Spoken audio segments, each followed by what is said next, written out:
नमस्कार साथियों, मैं भी कुमार आप सभी का स्वागत करता हूं अपने यूट्यूब चैनल पीडीएलएड पाठशाला में। तो साथियों, आज हम लेकर आए राजन सीरीज की विज्ञान विषय की अतुल्य प्रश्नों को। इससे कि पिछली 2 क्लासेज में हम लोगों ने विज्ञान विषय के ऑब्जेक्टिव क्वेश्चंस को कवर कर लिया है और आज हम देखेंगे अतुल्य प्रश्नों को। तो आज का हमारा पहला प्रश्न है, जो कि हरे पौधों को स्वपोषी एवं जंतुओं को परपोषी क्यों कहा जाता है। ये 2024 में पूछा हुआ क्वेश्चन है, ठीक है। तो पौधों को स्वपोषी और जंतुओं को परपोषी इसलिए कहा जाता है क्योंकि पौधे अपना भोजन स्वयं बनाते हैं, जबकि जंतुओं को दूसरे जीवों से भोजन लेना पड़ता है, ठीक है। स्वपोषी वे होते हैं जो अपना भोजन स्वयं बनाते हैं और परपोषी जो दूसरों पर निर्भर होते हैं, ठीक है। अगला क्वेश्चन हमारा, जड़त्व का नियम क्या है। तो इसका उत्तर है, कोई वस्तु स्थिर रहेगी अथवा एक सीधी रेखा में एक समान गति से चल रही होती है जब तक कि उस पर कोई बाह्य बल न लगाया जाए। जब हम कोई बाह्य बल लगाएंगे तभी वो हमारी वस्तु रुकेगी या अपनी दिशा में परिवर्तन करेगी, ठीक है। जड़त्व का नियम कहलाता है। अगला क्वेश्चन हमारा क्वेश्चन नंबर 3, आसवन से आप क्या समझते हैं। तो आसवन एक ऐसी भौतिक प्रक्रिया है जिसमें तरल पदार्थों को कुछ विशेष यौगिक से अलग करने के लिए वाष्पन क्रिया का यूज किया जाता है, ठीक है। आसवन कहलाता है। अगला क्वेश्चन है, घर्षण बल क्या होता है। तो घर्षण बल जब एक वस्तु किसी अन्य वस्तु के संपर्क में रहते हुए गति करती है तो उस पर गति की दिशा में विपरीत बल कार्य करता है। यानी जब एक वस्तु किसी अन्य वस्तु के संपर्क में रहते हुए गति करती है तो उस गति की दिशा के विपरीत एक बल कार्य करता है, उसे घर्षण बल कहते हैं। यह 2 प्रकार का होता है, स्थैतिक होता है और गतिज बल, ठीक है। अगला क्वेश्चन है क्वेश्चन नंबर 5, ऊर्ध्वपातन किसे कहते हैं। ये भी 2024 में पूछा हुआ क्वेश्चन है। ऊर्ध्वपातन एक भौतिक रासायनिक प्रक्रिया है जिसमें कई पदार्थ अपनी ठोस अवस्था से सीधे गैसीय अवस्था में परिवर्तित हो जाते हैं। यानी ऊर्ध्वपातन एक भौतिक रासायनिक प्रक्रिया है जिसमें कई पदार्थ अपनी ठोस अवस्था से गैसीय अवस्था में परिवर्तित हो जाते हैं। अगला क्वेश्चन नंबर 6, अनुकूलन को परिभाषित कीजिए।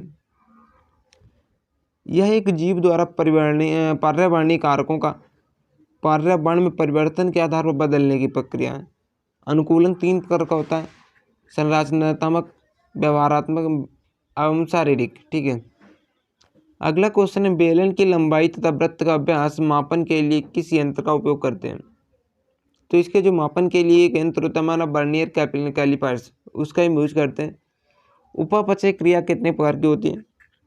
तो वह क्रिया 2 प्रकार से होती है, उपापचय और अपचय, ठीक है।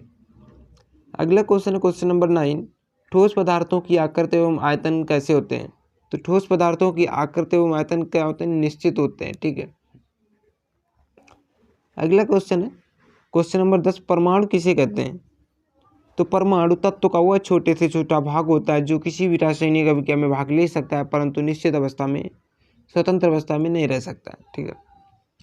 क्वेश्चन नंबर 11 हमारा, चौड़ी मोटी तथा कटीली संरचना वाले मरुद्भिद पौधे का नाम बताइए। यानी मस्तरी पौधे का नाम बताइए।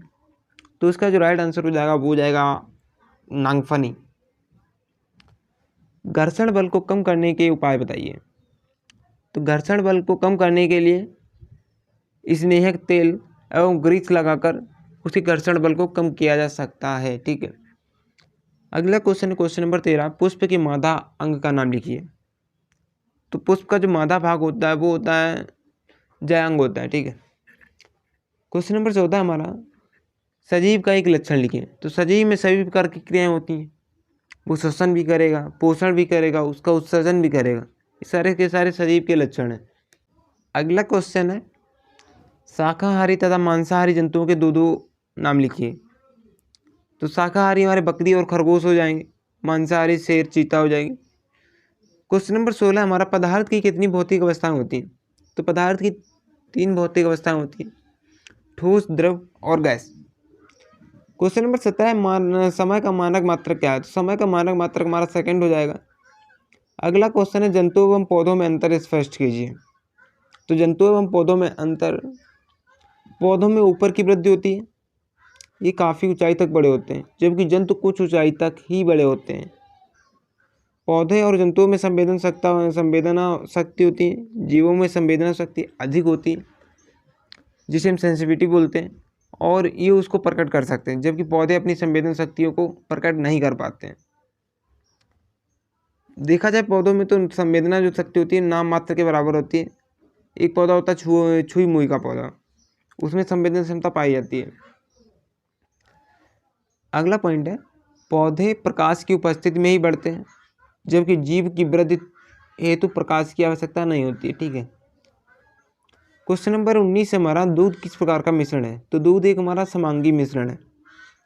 अगला क्वेश्चन है, पत्तियों का मुख्य कार्य क्या है? तो पत्तियों का मुख्य कार्य प्रकाश संश्लेषण की क्रिया करना है। क्वेश्चन नंबर 21 हमारा, विद्युतीय बल किसे कहते हैं? विद्युत बल के कारण जब चीजें किसी ओर आकर्षित होने लगती हैं तो उसे विद्युतीय बल कहते हैं।